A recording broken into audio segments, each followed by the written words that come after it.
하나님의 말씀을 보겠습니다. 하나님의 말씀은 에스라서 1절부터 4절까지만 읽겠습니다. 에스라 1절부터 4절까지 읽겠습니다.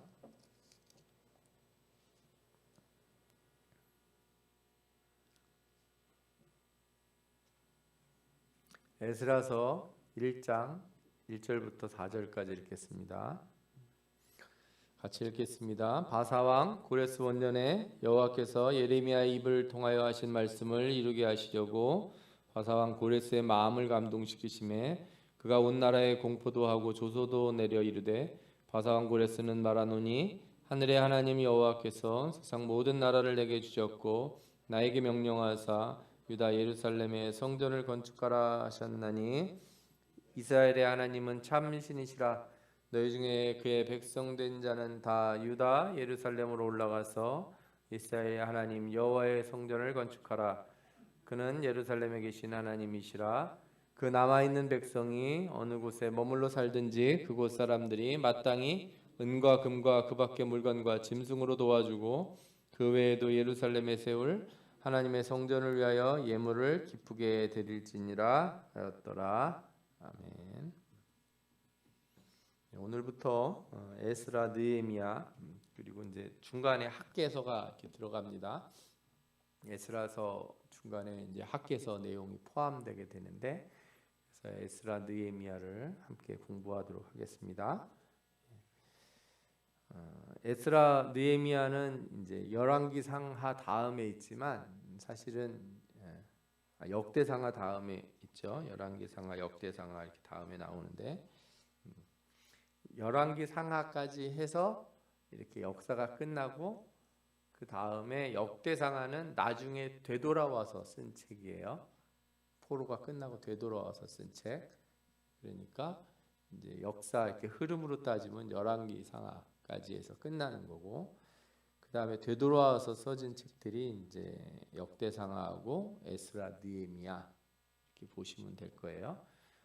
여기까지가 이제 역사서라고 우리가 보통 얘기하죠. 70년간의 이제 포로 생활이 끝나고 돌아온 이스라엘 백성에게 성취된 하나님의 약속이 이 두 성경에 잘 나타나 있습니다. 그리고 이 포로 귀환기에 세 명의 지도자가 등장을 하는데 스룹바벨, 에스라, 느헤미야입니다. 스룹바벨은 성경이 따로 없죠. 스룹바벨이라는 이름에 에스라서 이 전반부가 이 스룹바벨의 이야기를 다루고 있어요. 그리고 이제 후반부가 에스라가 2차 귀환하는 얘기가 나오고, 근데 느헤미야는 이제 따로 있죠. 성전 재건과 예루살렘 성벽 건축에 관련된 사건을 중심으로 이렇게 다루고 있는데 스룹바벨과 에스라는 성전 재건, 그다음에 예루살렘 성벽 건축은 이제 느헤미야서에 나옵니다. 히브리어 원본하고 70인역에는 에스라, 느헤미야가 한 권으로 되어 있어요. 하나로 묶여 있어요. 그래서 이 두 책이 한 권이다 이렇게 생각하는 사람도 있는 것 같아요. 뭐 그렇게 중요한 건 아닌 것 같은데, 성전 재건 중단에 따른 촉구 얘기는 이제 학개서에 나와요. 그러면 이제 왜 에스라, 느헤미야가 두 개로 나눠졌는가? 네. 영어 이렇게 번역이 나중에 되면서 이렇게 두 개로 갈라진 것 같아요. 70인 역본까지도 이렇게 한 권으로 돼 있었는데 나중에 라틴어 역본 나올 때 이렇게 둘로다가 에스라하고 느헤미야를 쪼갠 것 같습니다. 이 배경을 좀 이해를 하셔야 돼요. 오늘은 뭐 내용을 본문 내용을 많이 보는 것보다 배경을 좀 많이 아시는 게 필요할 것 같아서 배경 설명을 좀 드리겠습니다. 북왕국 이스라엘이 BC 722년에 아시리아에 멸망하죠. 931년부터 722년까지 존재를 해요.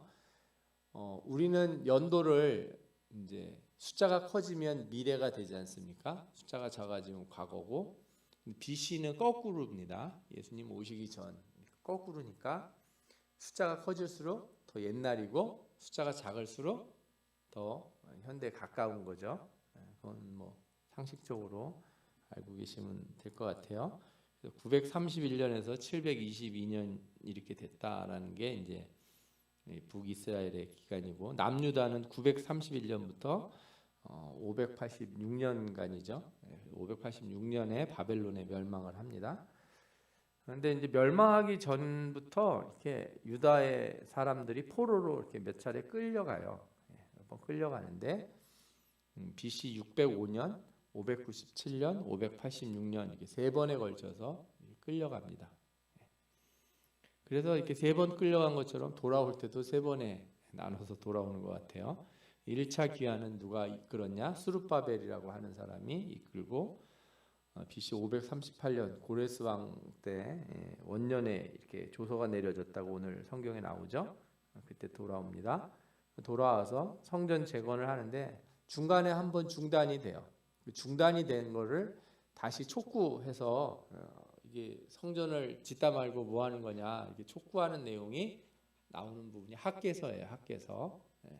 너희가 성전 짓다 말고 딴짓하면 안 된다, 이렇게 강하게 얘기하는 것이 이제 학개서고, 이 기간에 또 스가랴라고 하는 선지자도 활동을 해요. 그리고 2차 귀환은 이제 에스라에 의해 주도가 되는데 아닥사스다 왕 7년 때 돌아오게 됩니다. 제가 그래도 참 이거 말씀을 보면서 특이하게 느끼는 것은 왜 고레스 왕 때 다 안 돌아왔을까? 오늘 말씀도 보면 왕이 조서를 내려가지고 다 가라고 그랬는데 안 가는 사람들이 있더라고요. 이제 아닥사스다 왕 7년 때 2차로 에스라를 통해서 귀환을 하는데 그렇게 숫자가 많지 않아요. 처음보다. 3차는 느헤미야가 주도를 하는데 아닥사스다 왕 20년 때 이제 기도를 하고 그 왕한테 얘기를 하고 이스라엘 예루살렘 성벽이 무너진 것을 안타까워하는 느헤미야가 사람들을 데리고 가서 성을 쌓게 됩니다. 이 기간에 왕들이 어떻게 변하는가 보시면 이렇게 아실 수 있어요. 고레스 왕 때 스룹바벨이 하고, 고레스 다음에 캄비세스. 고레스 왕도 이제 성경에 나오는 고레스 왕은 고레스 2세예요. 2세. 고레스 1세가 있고, 그 다음에 고레스 2세가 있고, 그 다음에 캄비세스라는 왕이 잠깐 나오고, 그 다음에 이제 다리오라고 하는 왕이 나오죠. 이 다리오는 다니엘서에 나오는 다리오가 아닙니다. 제가 저번에도 한번 말씀드렸죠. 이 다리오 왕 때 이제 학개 선지자가 나와서 성전 중단된 성전을 다시 짓자 이렇게 얘기를 하게 되고, 그 다음에 이제 아하수에로 왕이 나오는데 그 아하수에로 왕 때 있었던 사람이 에스더죠. 에스더가 아하수에로 왕 때 나오고, 아하수에로 왕 다음이 아닥사스다 왕인데 그때 에스라하고 느헤미야가 나왔다, 이렇게 보시면 될 거예요. 우리가 지난번까지 에스더를 봤는데 위치를 대충 이해를 하실 수 있을 거예요. 이거를 좀 더 자세히 하게 하려고 그랬는데 여러분들이 자세히 하실 수 있는지 모르겠어요. 이게 제가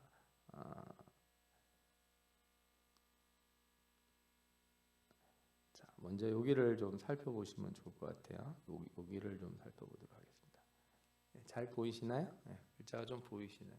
요 위에 선에 있는 사람들이 이제 아히야, 이또, 예후, 엘리야, 엘리사, 이건 다 선지자들 이름이죠. 그 다음 줄 네모칸에 있는 사람들은 이스라엘 왕의 이름들이에요.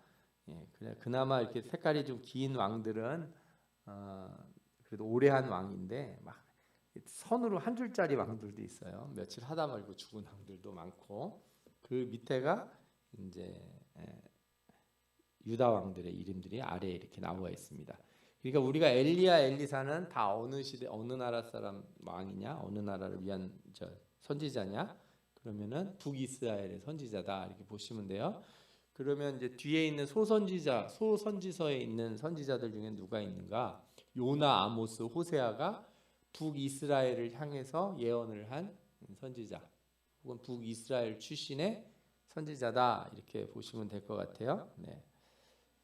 그러면은 이제 또 어떤 사람들이 있는지 보면은 아래쪽으로 우리가 이렇게 내려서 보면은 스마야, 아사랴, 하나니, 엘리에셀, 야하시엘, 요엘 이런 선지자들인데 거의 이름을 잘 모르죠. 성경에 잠깐 등장하기 때문에 기억이 안 나실 거예요.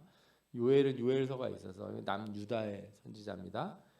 오덴, 나훔, 이사야, 미가 이렇게 나오는데 우리가 이제 중요하게 생각해서 볼 사람들이 바로 이제 이사야 이 선지자들이죠. 그래서 좀 더 생각을 해보면은 요 뒷부분에 우리가 이렇게 내려서 보면 이사야, 예레미야가 이제 우리가 보는 가장 큰 선지자들이죠. 이사야는 히스기야 시대 때 활동하던 선지자고 예레미야는 이제 그 뒤에 요시야 이후에 망할 때까지 활동했던 선지자예요. 이사야랑 비슷한 시대에 있던 선지자들이 나훔과 미가가 있죠. 우리 성경에 나오고 예레미야 때는 스바냐, 하박국 또 예레미야가 끝나고 나서 이제 바벨론 때는 다니엘과 에스겔이 거기 있었죠. 오바다도 있고 그 다음에 나머지 선지자들은 다 그 포로 귀환 이후에요. 이후에 학계라든지 아니면 아까 말했던 스파냐 이런 스가랴 이런 선지자들은 다 이 뒤에 있는 선지자들이에요. 나중에 필요하시면 제가 이거를 인터넷에 있는 건데 정리를 누가 잘 해놓으셨더라고요. 그러면은 요 앞에 시대부터 외국은 어떤 나라들이 이스라엘을 괴롭혔는가? 옛날 제일 처음에는 다메섹, 아람왕, 시리아 이런 왕들이 괴롭혔고 그 다음에 아수르 왕이 나오고 그 다음에 이제 바벨론이 나오는 거예요. 여러분들이 그냥 큰 흐름만 알고 계시면 돼요. 그래서 엘리야 시대 때는 주로 다 아람왕, 시리아 그러니까 그 사람들 왕 이름이 베나닷이거든요. 베나닷이 여러 번 나와요. 1세, 2세, 3세 이렇게 있는데 이름이 계속 나오게 되고 그 다음에 이제 이스라엘 말기가 되면은 아수르 왕들이 등장을 하죠. 우리가 잘 아는 디글랏 빌레셀이라든지 사네림이라든지 이런 왕들이 나오죠. 그 다음에 유다 왕 말기에는 이제 바벨론 왕이 나와서 느부갓네살 왕 이 사람이 등장을 하게 되는 겁니다. 그냥 이런 거는 여러분들이 그냥 기본적인 상식으로 알고 계시면 좋겠어요. 그 다음에 이제 바벨론 포로와 귀환을 하게 되는데 이스라엘 땅이 지금 여러분들 보시는 곳에 여기 이쪽에 보이시죠? 여기 바닷가 있는데 여기가 지중해고 여기가 이스라엘 땅이죠. 여기서 이제 쭉 따라서 일로 가게 되는 거예요. 여기가 지금의 이라크 있는 데입니다. 지금 여기 보면은 바벨론, 님불, 우루 이렇게 되어 있는 곳이 있는데 여기가 다 이라크 지역이에요. 이라크 지역. 그래서 티그리스 강 북쪽. 그러니까 여기 티그리스 강 여기가 있죠. 여기 북쪽에 이제 바그다드가 있는 거고, 요 아래가 이제 예전에 갈대아 우르라고 하는 지역이 여기 있는 거죠. 수산 성이 있는 곳은 이제 이쪽입니다. 바벨론의 수도가 있었던 곳이라고 생각하시면 되겠죠. 그래서 이제 저 길이 보시면 처음에 빨간색 길 보이시죠? 이 다드몰루다 가는 이 횡단하는 길은 이게 좋지가 않아요. 여기가 저번에 몇 번 말씀드리지만 여기가 다 사막이에요. 사막. 지금도 이렇게 지도를 펴가지고 보면요, 저쪽으로는 길이 하나 있긴 있는데 일단 구글로도 길이 잘 제대로 이렇게 설명이 안 돼요. 그냥 광야예요. 모래 사막이 아니고 돌 사막 아시죠? 그냥 돌멩이만 잔뜩 있고 그런 사막길이에요. 다 위로 올라갔다가 이렇게 내려가야 돼요. 저 강길을 따라 가야 되기 때문에 저 위에 올라갔다 아래로 내려가야 돼요. 돌아올 때는 근데 에스라 느헤미야가 포로 귀환할 때는 저 파란색 길로 왔어요. 맨 아래에 있는 길로. 그래서 빨리 가려고 이렇게 횡단을 한 것 같아요. 이 포로 귀환의 가장 핵심은 뭐냐면 이사야서에 나오는 예언의 성취라고 할 수 있어요. 앞서서 보신 것처럼 이사야는 히스기야 왕 때 일이에요. 그러니까 고레스라고 하는 사람의 이름이 나타날 수가 없어요. 고레스라고 하는 사람의 이름을 우리 알 수가 없는 거죠. 사실은 그래서 성경학자들 중에 일부는 이사야가 히스기야 왕 때 활동했지만 그거는 이제 40장 전까지고 40장 이후는 나중에 포로 시절에 쓰여진 거다. 두 권의 책이 있다. 이렇게 생각하는 사람들이 많아요. 만약에 그걸 받아들이지 않는다면 하나님이 예언을 통해서 고레스라고 하는 사람, 그 왕이 이스라엘을 회복시켜 줄 걸 예언한 것이다. 이렇게 우리가 볼 수가 있겠죠. 그래서 44장 28절에 보면 고레스에 대하여는 이르기를 내 목자라 그가 나의 모든 기쁨을 성취하리라. 그래서 뭘 하게 되냐면 예루살렘에 대하여는 이르기를 중건되리라며 성전에 대하여는 내 기초가 놓여지리라 하는 자니라. 이렇게 얘기해요. 고레스를 통해서 저 일이 시작될 것을 이사야에서 이렇게 담고 있다는 거죠. 우리가 이사야에서 배울 때 그래서 후반부에 저런 말씀들을 다뤘던 걸 기억하실 수 있을 거예요. 이 부분에 있어서 이제 여러분들이 중요하게 생각해야 되는 주제가 있는데 에스라 느헤미야는 다 성전과 예루살렘 성 재건에 관련된 내용이에요. 이 두 가지가 어떤 의미를 가지고 있는지 우리가 좀 깊이 좀 살펴볼 필요가 있습니다. 성전이라고 하는 표현은 이제 집 혹은 뭐 하나님의 집, 뭐 야훼의 집 이렇게 돼 있어요. 집이라고 해요. 거주하는 곳이다 이렇게 단어가 돼 있어요. 이거 말고도 성전을 표현하는 단어들이 몇 가지 더 히브리어들이 있는데 주로 이제 이런 거주, 함께 거하고 동거하는 이런 표현을 써요. 그런데 성전은 하나님이 실제로 거하시는 곳인가? 하나님은 무소부재하신 분이에요. 안 계신 곳이 없는 분이라고요. 모든 곳에 계실 수 있는 분이고 모든 곳에 또 다 계시죠. 그렇기 때문에 성전에 하나님이 꼭 있는다는 말은 어폐가 있는 거예요. 그럼 성전은 왜 지었는가? 인간을 위해서 허락하신 것이에요. 하나님을 위해서 인간이 지은 게 아니고 인간을 위해서 하나님이 허락을 한 거예요. 그 특별한 장소를 허락해서 예배를 드리도록, 그리고 거기에 약속을 이렇게 두셨어요.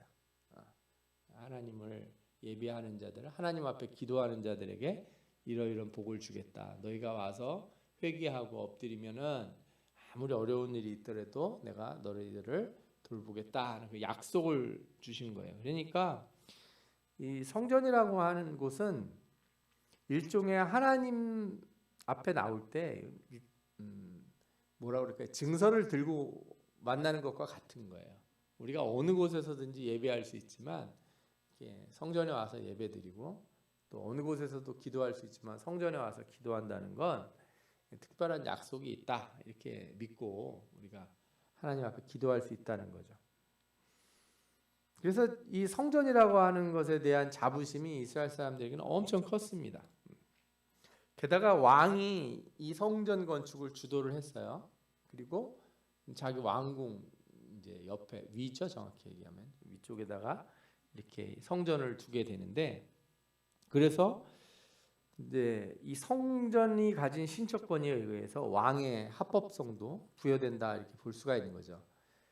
그러니까 여기서 더 발전해 나가면은 이 성전이 있고 왕이 있는 곳, 바로 예루살렘은 난공불락이다 하는 이런 거를 이제 뭐 시온 신학이라고도 부르거든요. 시오니즘이라고 할 수 있는 거죠. 시온산. 여기는 특별한 곳이다. 여기는. 그래서 절대 문제가 없을 것이다. 그래서 이스라엘 사람들 보면요, 뭐 유다 나라가 더 그렇죠. 유대 민족들은 자신들이 그렇게 잘못한 걸 알면서도 절대 예루살렘은 안 망하리라고 생각을 했어요. 왜? 여기 뭐가 있으니까? 성전이 있으니까. 죄는 실컷 지면서 성전이 있기 때문에 망하지는 않는다 이렇게 생각하는 이상한 생각을 갖게 되는 거죠. 예를 들어서 어떤 사람들이 그런 사람이 있어요. 예수는 안 믿는데 영화 같은 데 보지 않습니까? 예수 안 믿는데도 드라큘라가 나타나면 뭘 이렇게 딱 그어요? 십자가를 이렇게 딱 그어요. 십자가가 힘이 있다고 생각하는 거죠. 근데 믿음이 없으면 그 십자가 표식이 힘이 있는 게 아니잖아요. 믿음으로 이기는 거지 마귀를 십자가 표식으로 이기는 건 아닙니다. 뭐 그런 믿음이, 그 사람도 십자가라고 하는 것이 이길 수 있다는 믿음을 가지고 있다 생각하면 뭐 그럴 수도 있겠지만 우리가 그런 생각은 한계가 있어요. 항상 한계가. 게다가 이제 성전이 왕이 있는 곳과 같이 있으니까 왕권하고 제사장권이 이렇게 연결이 돼요. 그러면 이게 어떤 현상이 생기냐면 왕이 뭔가 좋은 걸 가지면 이거를 다 성전 이 창고에다가 갖다 놔요. 왕이 가지고 있는 재산이 성전 창고에 들어가 있기도 하고, 또 거꾸로 얘기하면 성전을 통해서 이렇게 사람들이 낸 여러 가지 돈들이라든지 세금들이 있잖아요. 성전세 같은 거, 이런 거를 왕이 국가재정으로 사용할 수도 있게 돼요. 이게 처음에는 안 그러는데 언제 이렇게 되기 시작하냐? 부패하기 시작하면, 타락하기 시작하면, 왕과 제사장이 다 신실하면은 견제가 되는 거예요. 이스라엘은 왕, 제사장, 선지자가 셋이 서로를 견제하게 돼 있어요. 절대 왕은 제사를 드리면 안 돼요. 큰일 나는 거예요. 제사장은 왕의 자리에 가면 안 되는 거고, 선지자도 마찬가지예요. 선지자는 괜히 그 옆에서 이렇게 있으면 안 돼요. 선지자, 제사장은 왕에게 조언하는 사람들이에요. 이렇게 진실을 말하고, 뭐라 그럴까요? 이렇게 채찍질하는 사람인데, 이게 잘 돌아갈 때는 아주 좋지만 안 돌아갈 때는 아주 타락하는 그런 상태로 돌아가요. 그래서 왕이 우상을 섬기면 곧바로 성전이 어떻게 돼요? 성전도 부패하게 돼요. 성전이 우상화되기 시작해요. 이게 문제인 거예요. 그래서 종교하고 정치가 부정적인 조합을 이룰 가능성이 아주 높아져요. 성전과 예루살렘을 그래서 띄워놓는 게 맞는지 뭐 이건 모르겠지만, 그러나 이게 한 군데 있으면서 엮여버려요. 우리가 그래서 역사서를 보면 왕의 잘못과 이 종교의 타락이라고 하는 거는 뭐 뗄래야 뗄 수가 없는 거예요.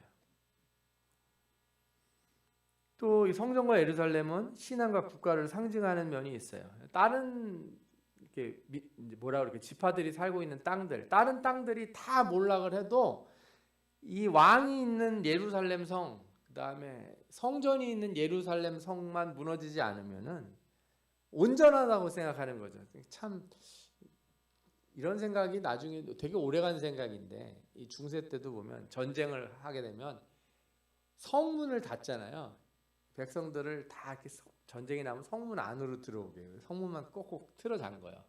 실제로 평상시에는 다 바깥에 밭이 다 있고 밖에 다 집이 있잖아요. 그런데 싸울 땐 여기 들어와서만 싸우는 거죠. 이렇게 안전하게 있으려고. 그러니까 이거 자체가 이제 나라와 신앙을 상징한다 이렇게 볼 수가 있어요.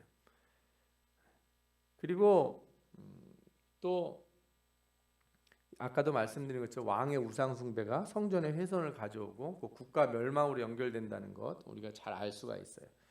반대로 생각하면 이스라엘이 회개한다 이렇게 생각하면은 그거는 뭘 의미하냐? 성전과 예루살렘 성이 다시 제대로 세워진다 이렇게도 말할 수 있는 거죠. 근데 이제 중요한 건 이거예요. 성전과 예루살렘 성의 물리적인 실체를 세우는 게 그게 이스라엘의 회복과 이스라엘의 회개인가? 아니면 진짜 마음을 돌이키는 게 회개인가? 이거는 성경이 계속 우리에게 질문을 던져요. 성전이 지어진다고 눈에 보이는 건물이 지어진다고 마음 성전이 다시 세워지는 것이냐?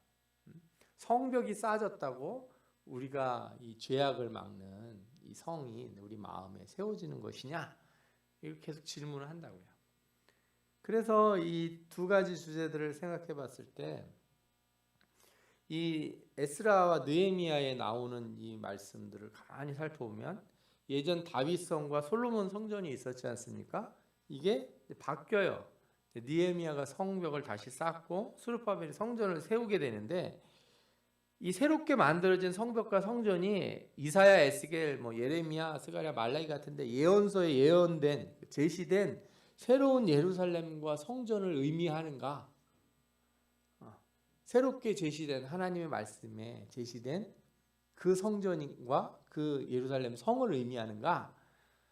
무슨 관계가 있는 것인가? 이거를 우리가 깊이 살펴봐야 돼요. 안 그러면 그냥 돌아와가지고 다시 성을 짓고 성전을 건축했다 이렇게 끝나게 돼요. 그러면 우리가 어떤 상태에 빠지게 되냐면 어라? 성전도 다시 짓고 성도 다시 쌓았는데 하나도 안 달라지네? 그렇게 430년이 지나가는 거예요. 성전도 짓고 성도 다시 쌓았는데 왕이 안 나타나네? 그리고 지나가는 거예요. 430년은. 성전도 짓고 그랬는데 하나님의 영광이 내려오는 거. 처음에 성전 지을 때는 하나님의 영광이 가득 차서 연기가 막 나고 그랬잖아요. 덥고.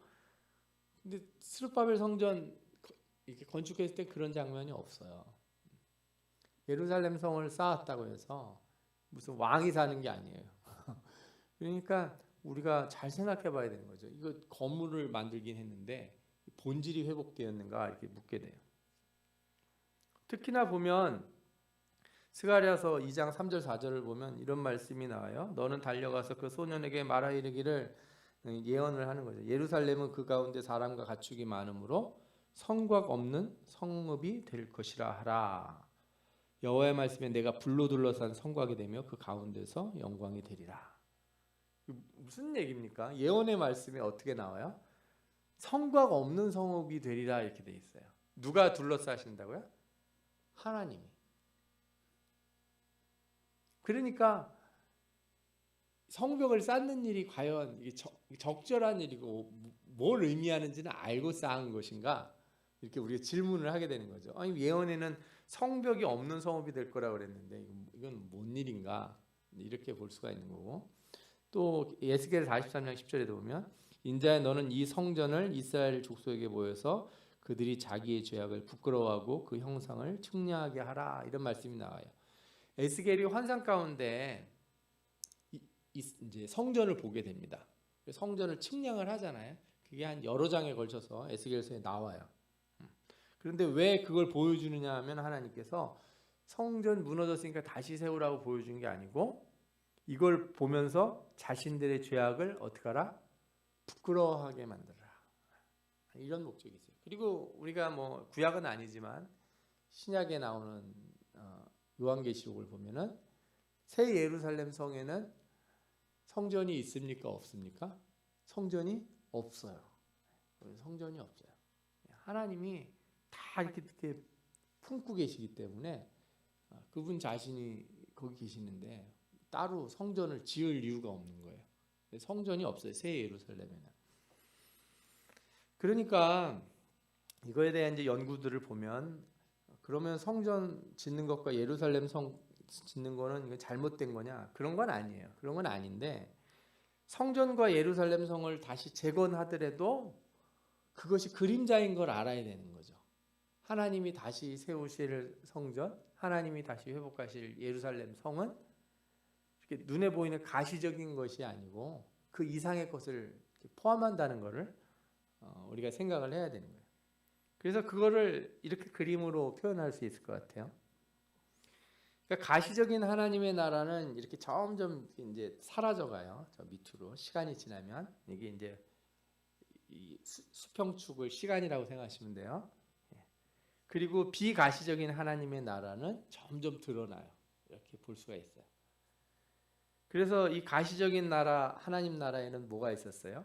가나안 땅이 있었고 이스라엘 민족이 있고 율법, 뭐 할례 제사 같은 게 있고 다윗 왕조가 있었죠. 왕이 있었고 솔로몬 성전이 있고 예루살렘 성이 있었어요.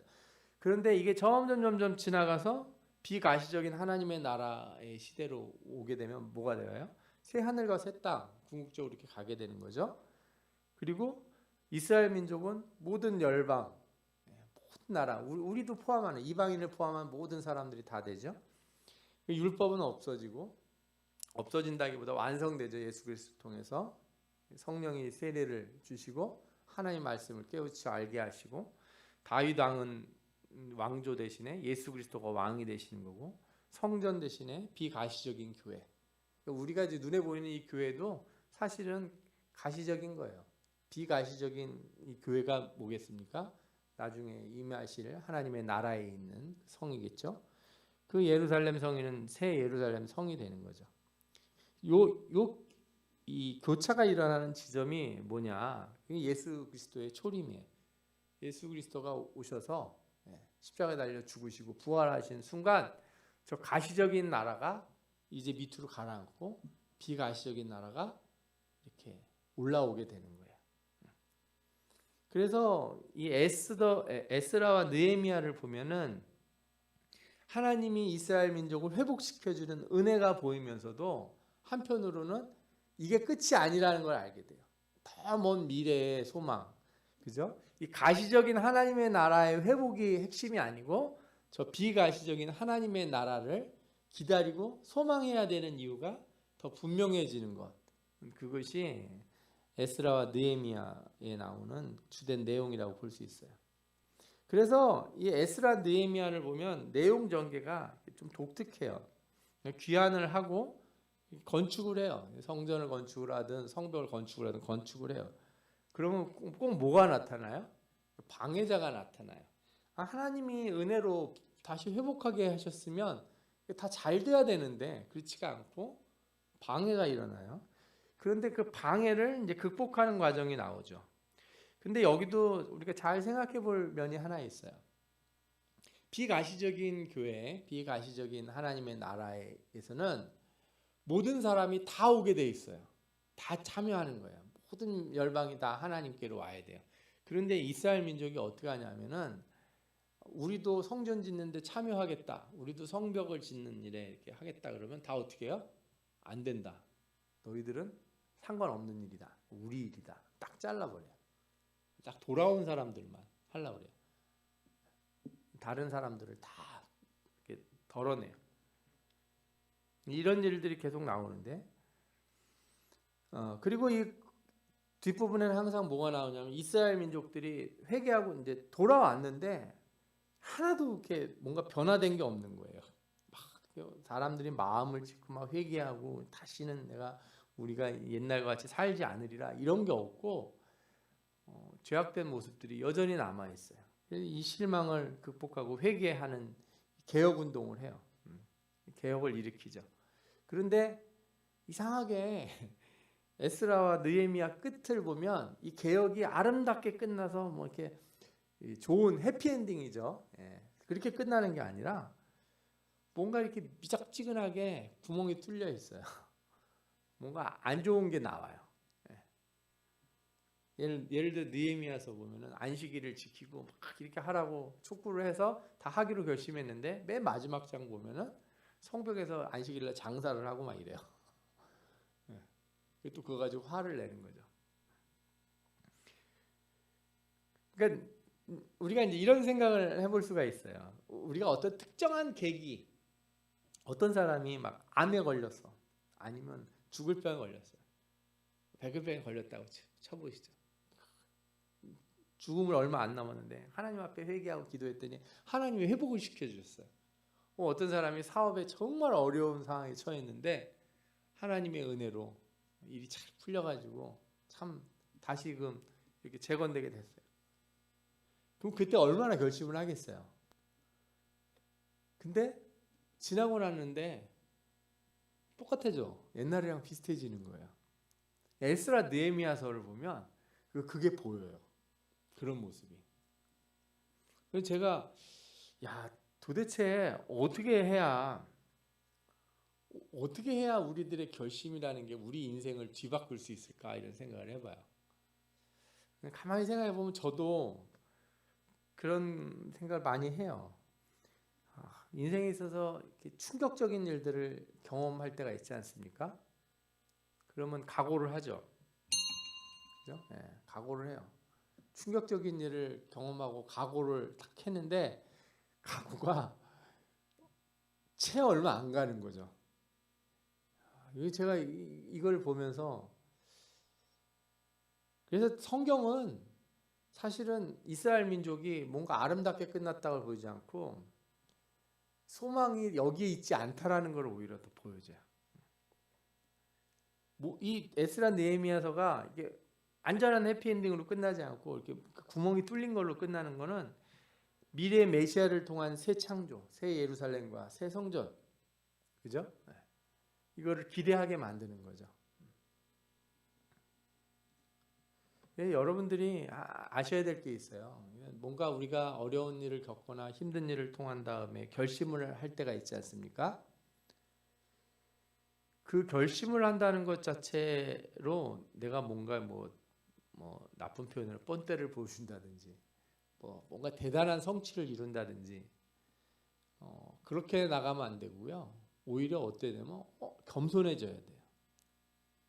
그러니까 우리가 어려운 일을 겪고 결심하게 될 때 우리 자신의 취약성을 더 발견할 필요가 있어요.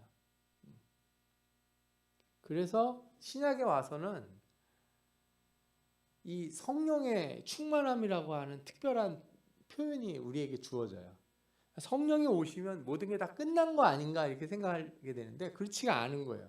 성령이 오셨는데 성령이 분명히 오셔서 우리를 구원하시는데 우리가 어떻게 해야 돼요? 성령 충만해야 되는 거예요.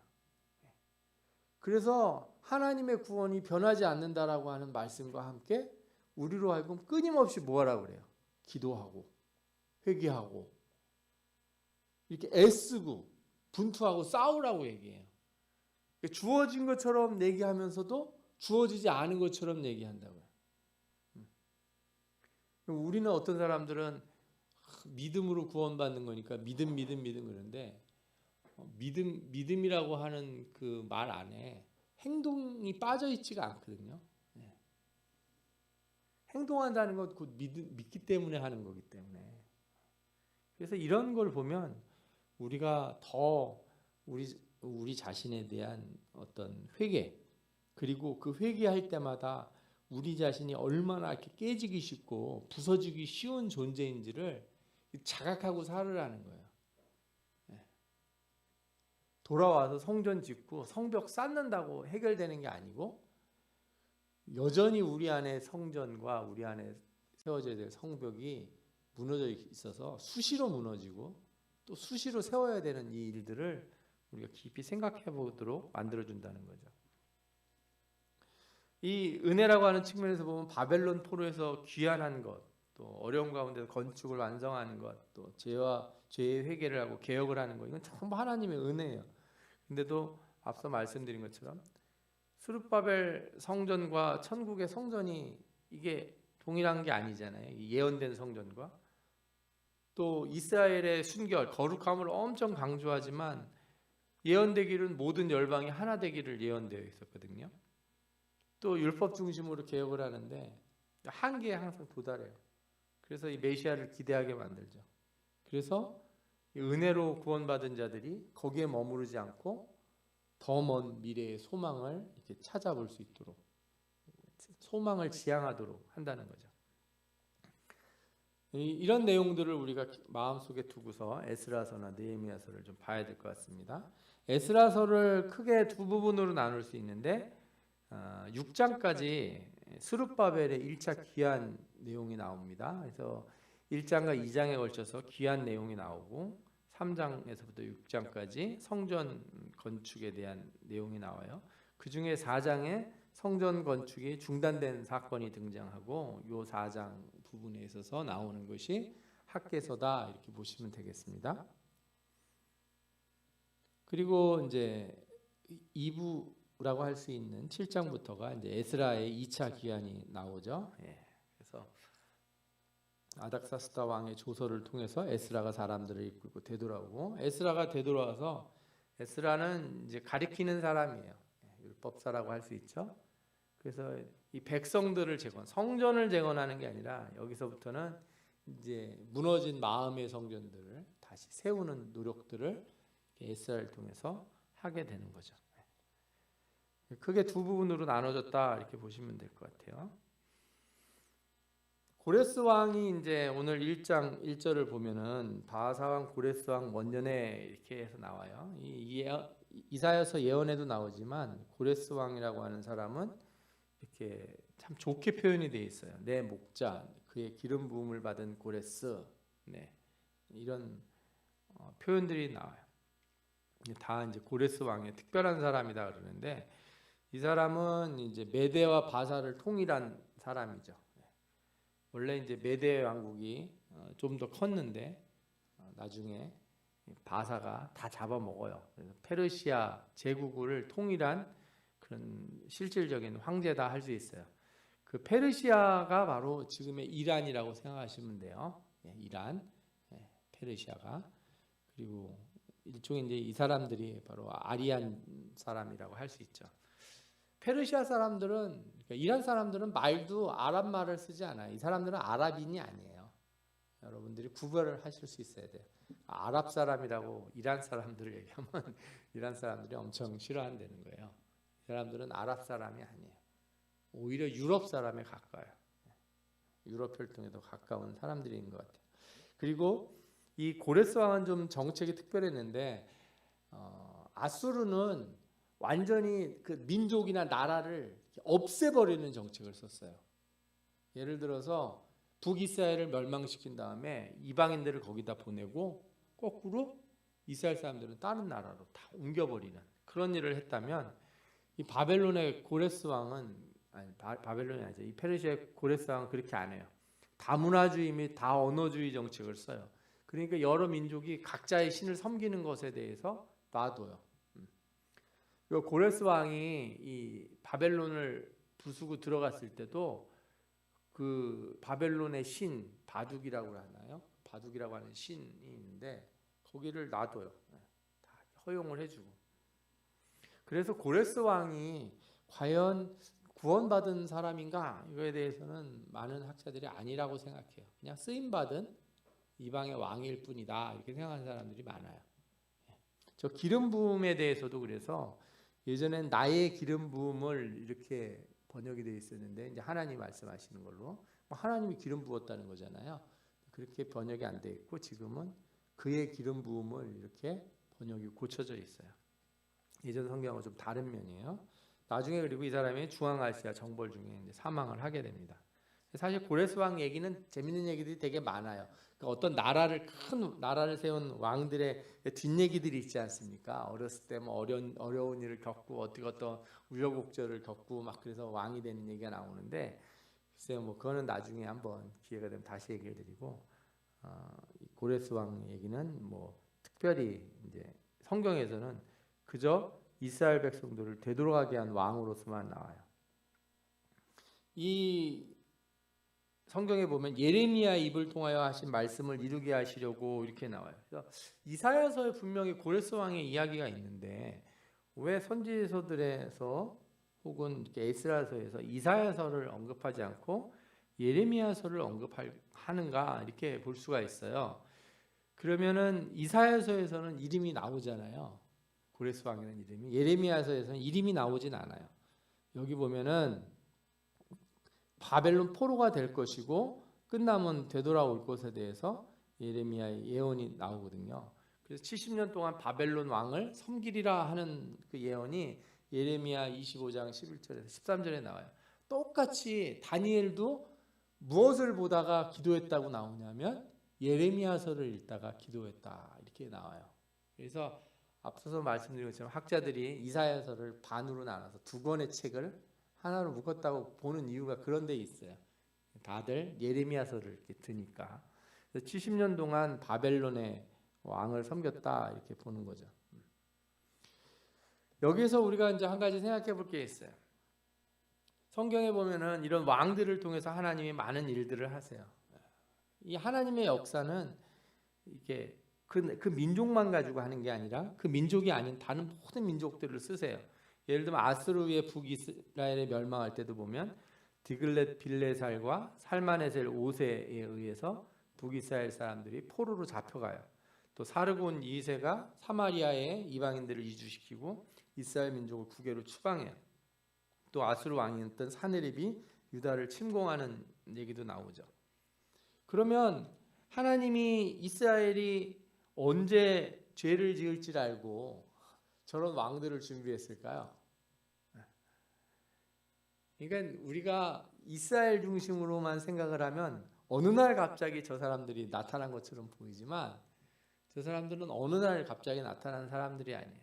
우리가 에스더서를 볼 때, 그죠? 다니엘서, 에스더서, 우리가 지금 다시 보는 에스라 느헤미야를 봤을 때 한 가지 여러분들이 얻을 수 있는 큰 지혜나 통찰이 뭐냐 그러면 지금 일어나는 일은 지금 시작된 게 아니라는 거예요.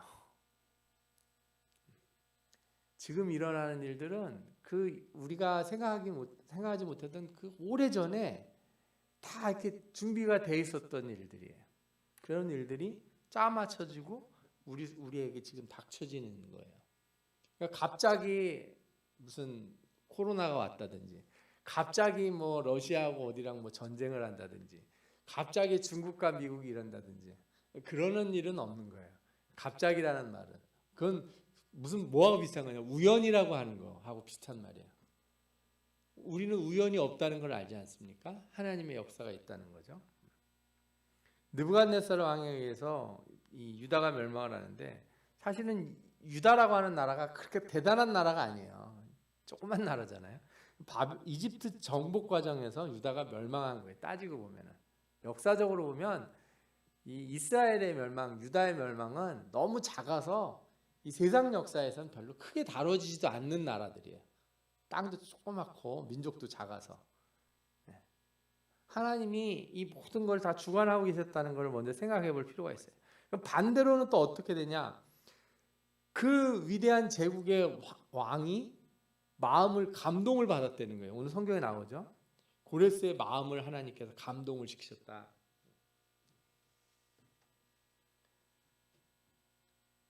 그리고 이 다니엘이라고 하는 사람이 느부갓네살 왕, 벨사살 왕, 다리오 왕 밑에서 일을 하게 돼요. 총리로서.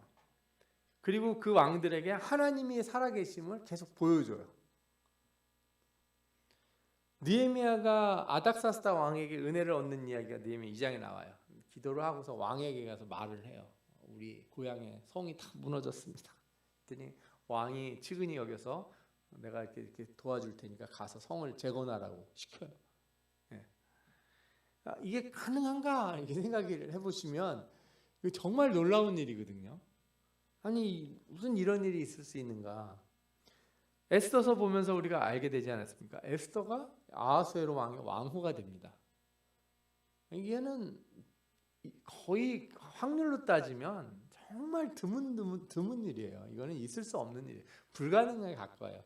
이런 거 실제로 저 드라마 같은 거 만들면은 사람들이 뭐라 그래요? 에이 그냥 다 뻥이라고, 말도 안 된다고.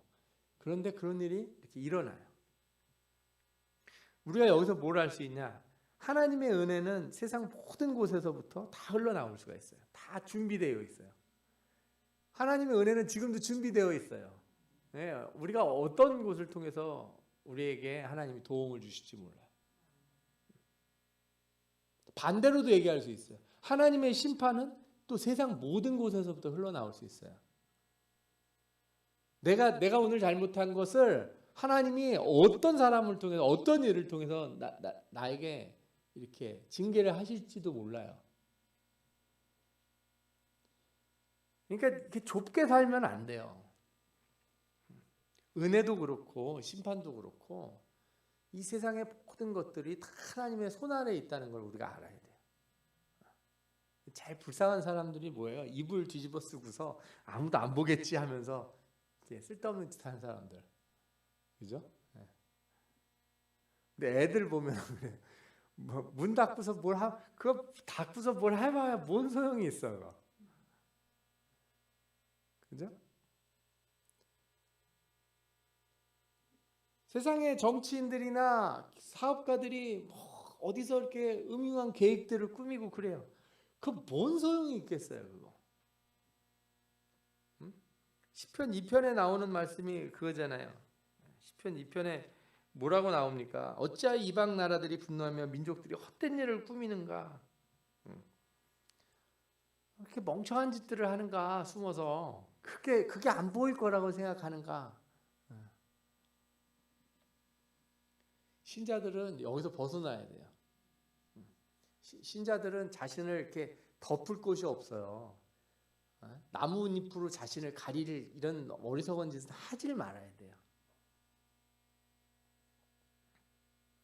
하나님의 역사를 아는 사람들은 정말 놀라운 곳에서 은혜가 내려오기도 하고 정말 놀라운 곳에서 심판이 임하기도 하는 거예요. 우리가 이것을 꼭 깨달으시기를 부탁드립니다. 오늘 그래서 이 말씀을 보면 스룹바벨이 귀환할 때 보면 그죠? 이런 말씀도 나와요. 이에 유다와 베냐민 족장들과 제사장들과 레위 사람들과 그 마음이 하나님께 감동을 받고 올라가서 예루살렘에 여호와의 성전을 건축하고 하는 자가 다 일어나니. 그러니까 고레스 왕의 마음을 감동시켰잖아요. 근데 이제 백성도 마음을 감동을 받고 가서 성전을 건축하자 하는 사람들이 일어났다는 거예요. 근데 제가 보면서 생각이 들어요. 아니 세상의 왕도 하나님의 감동을 받았는데 이스라엘 모든 사람이 감동을 받고 귀환하진 않았다는 게 제가 좀 놀랍다는 생각이 들더라고요. 야, 이게 구원의 날에도 이런 일이 있는 거 아닌가? 이런 생각이 들어요. 그 조서를 봤을 때 얼마나 놀랬겠어요. 아니 이 페르시아 왕이 황제가 이 대제국의 왕이 공문을 써가지고 하나님은 어떤 분이다. 뭐 이 세상을 다스리시고 위대한 신이시다. 그러니까 그 백성들은 모두 가고 그 다음에 동네 사람들은 다 유다 사람들을 도와가지고 금과 은과 모든 짐승으로 도와주고 예루살렘에서 하나님의 성전을 위한 예물을 기쁘게 드려라. 공문이 붙었단 말이에요. 이걸 보면은 막 마음이 막 울컥해야 되잖아요. 드디어 막 이런. 근데 다 그런 건 아니에요. 다 그렇게 감동받은 사람만 있지는 않는다는 거죠. 참 그래서 놀라운 은혜 가운데서도 은혜의 소나기를 피해가는 사람들이 있다는 게 참 아쉽기도 해요. 이런 하나님의 은혜가 내릴 때 보면 그래서 계획에 참여하는 자들이 다 따로 있어요. 느헤미야 1장 11절에도 뭐라고 나오냐면 우리가 한번 읽어볼까요? 같이. 주여 구하오니 귀를 기울이시사 종의 기도와 주의 이름을 경외하기를 기뻐하는 종들의 기도를 들으시고 오늘 종이 형통하여 이 사람 앞에서 은혜를 입게 하옵소서. 느헤미야가 아닥사스다 왕 앞에 가기 전에 기도하는 장면이 나와요. 1장에. 그러니까 이 어떤 사람에게 하나님의 놀라운 일이 일어나고 어떤 사람을 통해서 하나님이 이 사람들에게 감동을 줘서 일을 변화시키게 하는가. 기도하는 사람이에요. 이게 너무 뻔한 얘기인데 이 뻔한 얘기를 뻔하게 듣지 않았으면 좋겠습니다. 여러분들이. 어떻게 왕이 감동을 받냐 이렇게 물어보면 제가 드릴 말씀이 없고 우리는 기도해야 된다는 것밖에 드릴 얘기가 없어요. 어떻게 저 사람이 나에게 도움을 줄까? 어떻게 내 앞에 있는 문제들이 해결될까? 어떻게 우리의 삶의 변화가 일어날까? 그러면 다른 건 모르겠어요. 방법을 잘 모르겠어요. 방법을 얘기해봐야 그거는 그냥 그런 일도 있더라 정도밖에 안 될 것 같고 모든 일에 통하는 하나의 답이 하나 있는데 그게 뭐예요? 기도했다는 거예요. 기도 안 하는 사람도 기적이 일어나는 걸 보기도 해요. 그러나 기도한 사람만이 참된 진리를 깨닫는 겁니다. 기적을 보는 일은 중요한 게 아니에요. 그래서 진실을 알게 되는 거, 진리를 알게 되는 거 이게 더 중요한 거잖아요. 다니엘서에도 보면 다니엘이 뭘 했습니까? 왕의 조서에 도장이 찍힌 걸 알고도 자기 집에 가서 전에 하던 대로 하루에 3번씩 무릎으로 꿇고 기도하고 그의 하나님께 감사하였더라. 세상을 누가 다스리시는지 보게 되냐고요? 기도하는 사람이. 저는 지금도 마찬가지라고 생각해요. 세상을 누가 다스리는지, 그러니까 그걸 알고 싶어 하는 게 중요한 게 아니에요. 막 기도해서 그런 비밀을 알아내야지. 우크라이나하고 러시아하고 싸우는데 누가 이기는지 알아내야지. 이러라고 기도하라는 게 아니고, 기도하는 자들에게 뭐가 일어나냐? 하나님의 역사, 하나님의 은혜가 일어난다는 거예요. 모든 일이 하나님의 역사지만 그걸 알게 된다는 게 더 중요한 거예요. 거기에 내가 서 있게 된다는 걸 알게 된다는 거. 제가 너무 답답해. 이걸 막 어떻게 설명해야 될지 모르겠어요. 지금도 우리가 살고 있는 시대에 수많은 일들이 지금 지나가고 있잖아요. 우리는 그냥 한국이라는 나라의 어느 귀퉁이에 이렇게 살고 있는 존재들이에요. 수많은 일들이 전 세계에서 지금 이렇게 지나가고 있다고요. 시간을 따라서. 기도하는 사람들만이 뭘 알 수 있냐면 지금 이 순간에 하나님의 역사가 일어나고 있다는 걸 아는 거예요. 그냥 내가 사는 동네 이 광주 구석에서 그냥 이렇게 사는 것만 바쁘게 사는 게 중요한 게 아니고 그런 비전과 눈을 뜨게 된다는 거죠. 그게 다니엘서를 보면서 우리가 알게 된 귀한 은혜지 않습니까? 마찬가지예요. 지금도 에스라서 느헤미야서를 보면은 아니 어떻게 이런 일이 일어날 수 있지? 그거는 하나님의 약속 때문에 저절로 일어난다? 그런 사람은 아무것도 못 보는 사람이죠. 주인공이 못 되는 사람이에요. 조서가 붙어도 반응하지 않는 사람이에요. 마음에 감동이 없는 사람이에요. 그러나 기도하는 사람에게는 그 역사, 하나님이 하시는 그 역사에 그 주인공으로 참여할 수 있게 돼요. 자신의 앞에 일어나는 일들이 무엇인지를 알게 된다는 거죠. 여러분들에게 이런 놀라운 신앙의 눈이 열려지기를 바랍니다. 그래서 앞으로 에스라 느헤미야서를 보면서 여러분들도 기도함으로 하나님의 놀라운 계획에 참여하는 자들이 다 되시기를 축원합니다. 이 시간에 우리 같이